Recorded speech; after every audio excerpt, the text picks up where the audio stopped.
পেহেলগাঁওয়ে জঙ্গি হামলা নিহত 26 প্রকাশ্যে একাধিক বিস্ফোরক তথ্য প্রকাশ্যে 4 জঙ্গির ছবি এবং দুজন পাকিস্তানি দুজন স্থানীয় যুবক গুলি চালায় 4 জঙ্গি এবং তাদের সমস্ত রকম সহযোগিতা করে 3 জন দ্য রেসিস্ট্যান্স ফোর্সের সাজাদ গুলকে নাশকতার দায়িত্ব দেয় লস্কর কমান্ডার সাইফুল্লাহ খালিদ পর্যটকদের উপর হামলার সময় হামলাকারীদের শরীরে বাঁধা ছিল লাইভ বডি ক্যামেরা এবং হামলার লাইভ স্ট্রিমিং দেখেছিল কেউ গুলি চালায় 4 জঙ্গি এবং তাদের সহযোগিতা করে ইতিমধ্যেই 3 জন এবং পেহেলগাঁওয়ে জঙ্গি হামলা নিহত 26 আমাদের সঙ্গে সরাসরি দিল্লি থেকে রয়েছেন আমাদের প্রতিনিধি মনীষ শুক্লা পেহেলগাঁওয়ে ইতিমধ্যেই আতঙ্কের পরিস্থিতি এবং সেখানে জঙ্গি হামলা নিহত হয়েছে 26 জন গোটা এই হামলার ছক কিভাবে কষা হয়েছিল কি জানা যাচ্ছে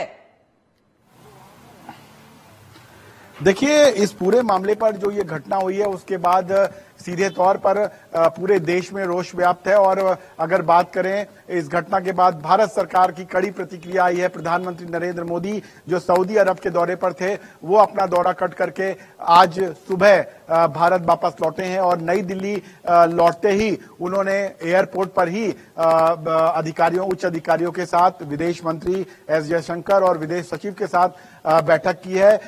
एनएसए अजीत डोभाल भी इस बैठक में मौजूद थे और उसके बाद रक्षा मंत्रालय में भी उच्च स्तरीय बैठकों का दौर जारी है। गृह मंत्रालय में भी उच्च स्तरीय बैठकों का दौर जारी है। खुद केंद्रीय गृह मंत्री अमित शाह कल ही दिल्ली से श्रीनगर के लिए रवाना हो गए थे। उन्होंने घटनास्थल का भी आज दौरा किया।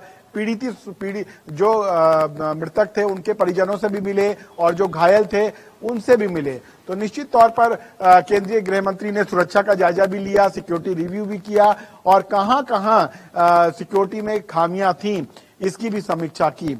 लेकिन भारत की तरफ से जिस प्रकार के संकेत जा रहे हैं, प्रधानमंत्री नरेंद्र मोदी की प्रतिक्रिया आई है। सीधे तौर पर उन्होंने कहा है कि इस घटना में जो लोग भी शामिल होंगे उन्हें बख्शा नहीं जाएगा और उनको न्याय के कटघरे में लाना पड़ेगा। तो सीधे तौर पर पाकिस्तान, चूंकि इस पूरे मामले पर पाकिस्तान का नाम सामने आ रहा है और पाकिस्तान की तरफ से ये साजिश को अंजाम दिया गया है जिसमें लश्कर-ए तैयबा का जो सहयोगी संगठन है टीआरएफ उसने जिम्मेदारी ली है। तो निश्चित तौर पर पाकिस्तान में सीमा पर सुरक्षा बढ़ा दी गई है। कई उनके जो विशेष विमान हैं उनको एक्टिव कर दिया गया है।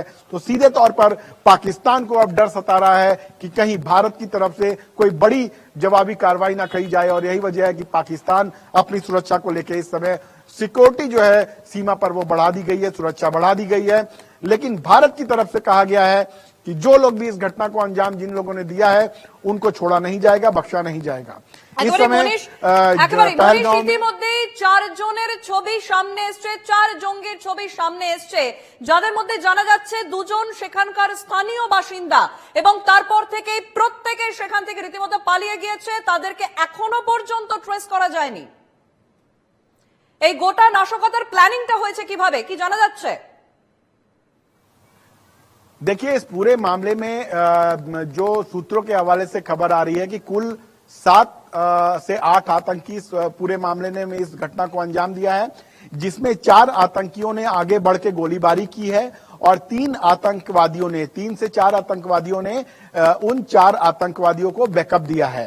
और बाद में इस घटना को अंजाम देने के बाद चूंकि घने जंगलों का इलाका है, पहाड़ी इलाका है, इसलिए उस रास्ते से भागने का प्रयास आतंकियों ने किया है और उसी जगह पर इस समय सेना की तरफ से बड़ा सर्च अभियान चलाया जा रहा है और पहली प्राथमिकता सेना की यह है कि इन आतंकियों को अपने कब्जे में लिया जाए या उनको मार गिराया जाए। सीधे तौर पर भारत का रुख साफ है कि कड़े से कड़ी कार्रवाई की जाए। लेकिन जो 2 स्थानीय आतंकवादियों के नाम भी इसमें आ रहे हैं कि जो जिन आतंकवादियों ने इस घटना को अंजाम दिया है उनको टीआरएफ के जो आतंकी हैं और जो टीआरएफ माना जाता है कि लश्कर-ए तैयबा का ही एक सहयोगी आतंकी संगठन है और मास्टरमाइंड जो है सैफुल्लाह खालिद बताया जा रहा है इस पूरे मामले पर। जो इस समय टीआरएफ का जो हेड कर रहा है वो सज्जाद गुल है और इन्हीं लोगों की पूरी जो प्लानिंग थी कि किस तरह अटैक किया जाए। चूंकि 3 जुलाई से अमरनाथ की यात्रा भी शुरू होनी है और इस समय यूएस के जो वाइस प्रेसिडेंट हैं वो भी भारत के दौरे पर है। तो कहीं ना कहीं कई चीजों को एकजुट करते हुए ये हमला सुनियोजित ढंग से किया गया है कि ये संदेश दिया जाए कि कश्मीर का जो मुद्दा है वो ठंडा नहीं, और भारत को भी ये बार गुजरी है। और यही सीधे तौर पर प्रधानमंत्री ने कड़े शब्दों में निंदा की। और आपको एक बहुत महत्वपूर्ण चीज बता दूं अपने दर्शकों के लिए कि जब प्रधानमंत्री सऊदी अरब गए थे तो पाकिस्तान का एयरबेस उन्होंने एयर स्पेस इस्तेमाल किया था। लेकिन जब अपने सऊदी अरब के दौरे को छोटा करके जब वो कट करके लौटे हैं तो पाकिस्तान के रास्ते उनको लौटना था, लेकिन पाकिस्तान का एयर स्पेस उन्होंने इस्तेमाल नहीं किया। মনীষ, অমিত শাহ ইতিমধ্যেই কেন্দ্রীয় স্বরাষ্ট্রমন্ত্রী তার উচ্চ পর্যায়ের একটি বৈঠক হওয়ার কথা আছে সন্ধ্যাবেলা। এই বৈঠকে কারা কারা থাকছেন এবং এই বৈঠক কখন শুরু হতে পারে? देखिए, आज शाम को काफी महत्वपूर्ण बैठक बुलाई गई है, जो सीसीएस की बैठक है, कैबिनेट कमेटी ऑन सिक्योरिटी, जो भारत में सुरक्षा को लेकर सबसे बड़ी कमेटी होती है और सुरक्षा के मामलों पर जो है सभी निर्णय, बड़े निर्णय सीसीएस की कमेटी करती है। तो निश्चित तौर पर यह बैठक शाम को 6 बजे होनी है। इसमें प्रधानमंत्री नरेंद्र मोदी मौजूद रहेंगे, रक्षा मंत्री राजनाथ सिंह मौजूद रहेंगे और जो एनएसए अजीत डोभाल है और जो उच्च अधिकारी हैं वो मौजूद रहेंगे और इस पूरे मसले पर केंद्रीय गृह मंत्री अमित शाह मौजूद रहेंगे। तो सीसीएस की बैठक में ये निर्णय लिया जाएगा कि अब भारत का जवाब क्या होगा और भारत की दशा और दिशा इस घटनाक्रम के बाद क्या होगी, किस रास्ते जवाब देने के लिए भारत किस रास्ते आगे बढ़ेगा।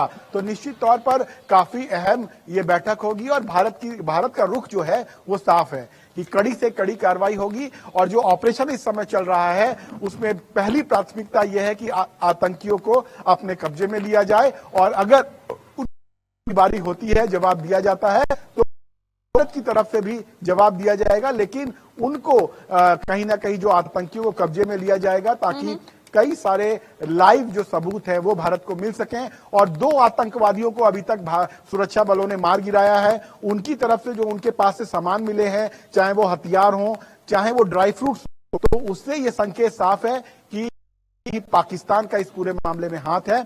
और हालांकि पाकिस्तान इस बात को हमेशा से ही, जब वो भारत के खिलाफ कदम उठाता है, साजिश रचता है, तो वो हमेशा से ही अंतर्राष्ट्रीय स्तर पर कहता है कि उसकी इसमें कोई भूमिका नहीं है। लेकिन जब आतंकवादी इस तरह मारे जाते हैं तो पाकिस्तान मेड चीजें उनको मिलती हैं और इसमें भी जो सूत्रों के हवाले से खबर आ रही है कि कहीं ना कहीं इस पूरे उसके पीछे पाकिस्तान और पाकिस्तान की एजेंसियों का हाथ है। जी একেবারেই। সুতরাং আজকে আর কিছুক্ষণ পর সন্ধ্যার মধ্যে একটি উচ্চ পর্যায়ের বৈঠক, স্বরাষ্ট্রমন্ত্রী সেখানে প্রধানমন্ত্রীরা থাকবেন। সেই বৈঠকের দিকে নজর আমাদের থাকবে, কি বার্তা সেখান থেকে উঠে আসে সেদিকেও নজর আমাদের থাকবে। আপাতত ধন্যবাদ মনীষ তোমাকে। আমাদের সঙ্গে সরাসরি ছিলেন নিউ দিল্লি থেকে আমাদের প্রতিনিধি মনীষ শুক্লা।